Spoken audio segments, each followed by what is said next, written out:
Hello and welcome to day number 2 of week 3. Today we are reading, what are we reading? We're reading Genesis 30 and 31, Psalms 11, and Mark chapter 12. So if you need to pause and go back and read those, go for it, and we'll get into it. So in Genesis chapter 30, we see kind of an interesting give and take between the sisters Rachel and Leah, Jacob's wives. And at this point, Leah's had a couple of kids, a couple of sons, and 3 of them. And at this point, Rachel is still barren, and she is upset. She gets upset at Jacob, her husband. And Jacob, I really like this when he says in verse 2 of chapter 30, "Am I in the place of God, who has withheld you from the fruit of the womb, who has withheld from you the fruit of the womb?" You know, he's basically telling, how's this my fault? And so then we get into this really weird kind of infighting between Rachel and Leah, where it starts with Rachel giving her servant Bilhah to Jacob as a wife. And of course, this reminds us very much of Abraham and Sarah, when Sarah gave her servant Hagar to Abraham to have a child. And then so this servant Bilhah has a couple of kids, a couple of sons, and Rachel's all excited. Well, then Leah gets jealous at this, and so she gives her servant Zilpah to Jacob, and Zilpah has a couple of sons. And then this fascinating story here starting in verse 14, where Reuben, the oldest of the sons, the oldest of Leah and Jacob's sons, he is off out in the fields. And of course, again, the Genesis is not like a journal, a daily, weekly journal. It's not a chronological diary of what's going on.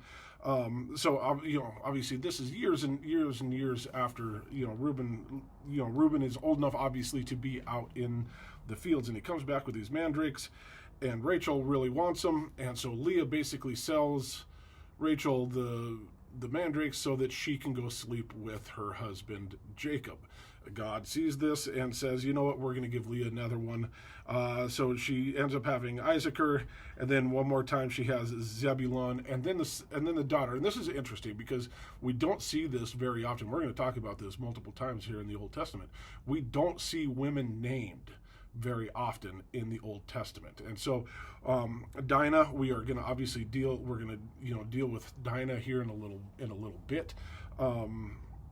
But it's very interesting, and so when we see something that's kind of out of the ordinary like this, we need to take note of it, and take note of Dinah. We are going to come back to her, later in this story, in the next few days, weeks, or whatever it is, later in Genesis. But then God finally opens up Rachel's womb, and she has her first son that she has given birth to, Joseph. And of course, Joseph, becomes one of the focal points of the Genesis story, here in not too much longer.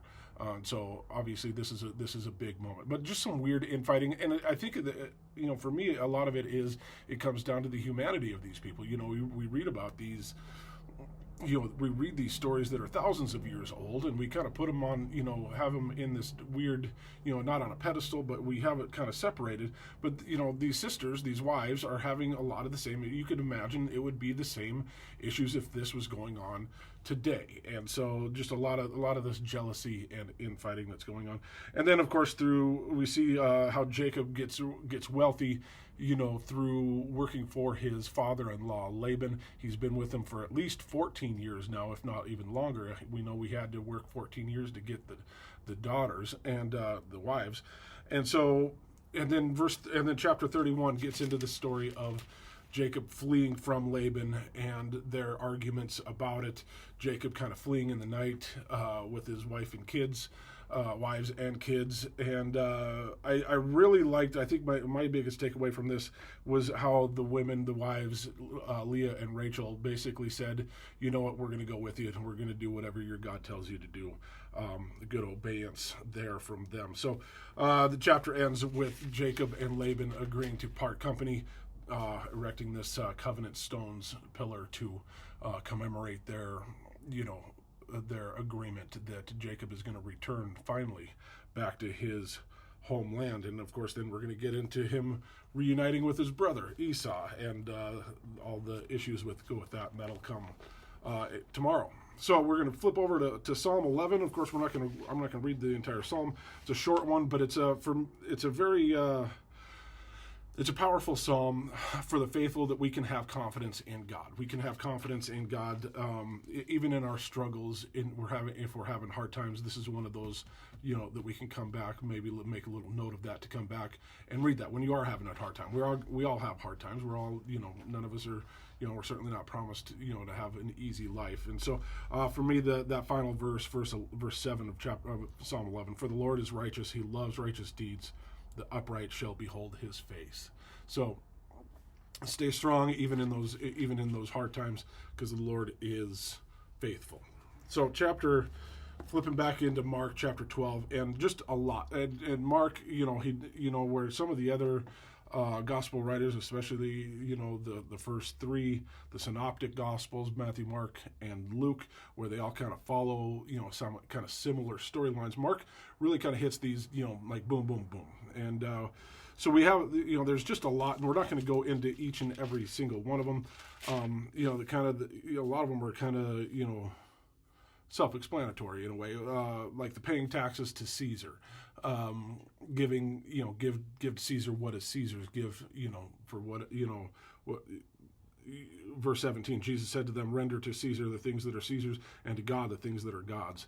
And they marveled at him. And this is just saying, you pay your taxes, you follow the laws of your country and your nation, and we'll get into that as in other parts of the New Testament, where we get into following what your country is saying and following the laws of your country.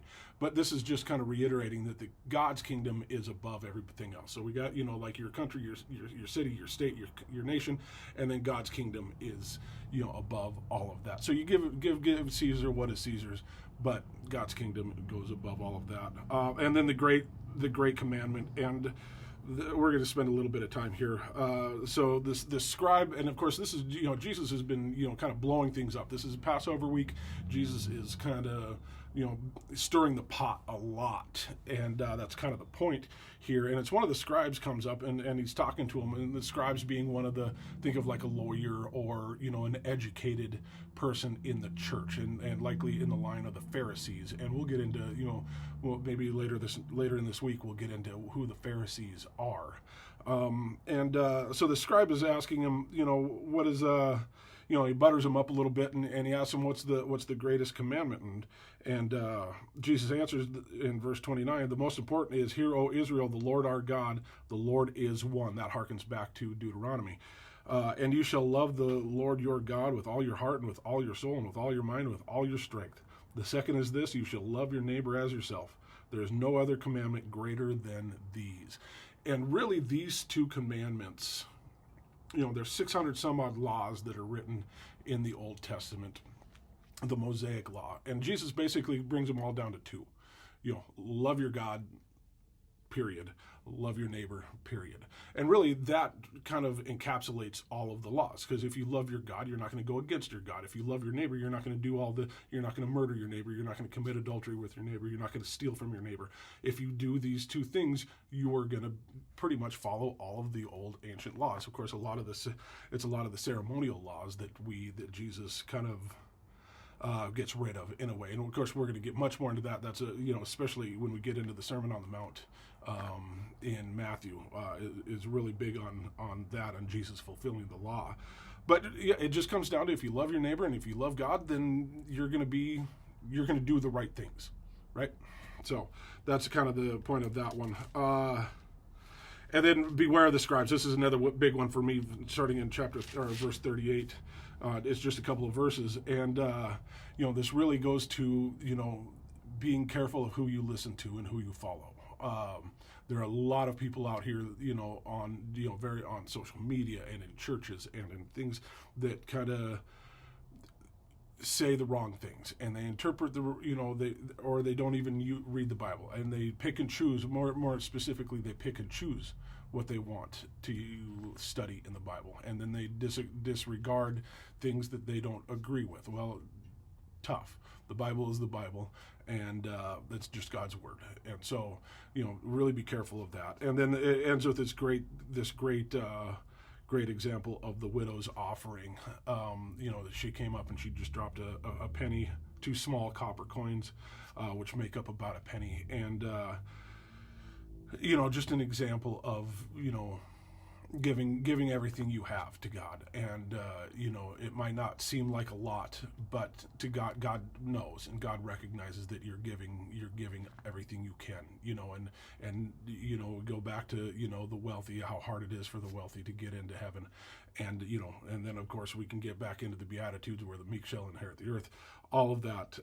So just a beautiful way to kind of wrap up this chapter.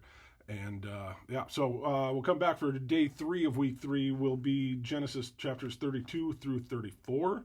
We'll continue the story of Jacob, and then Psalms 145 and Mark chapter 13 as we get closer and closer to the whole, the Passion. So look forward to seeing you back here tomorrow.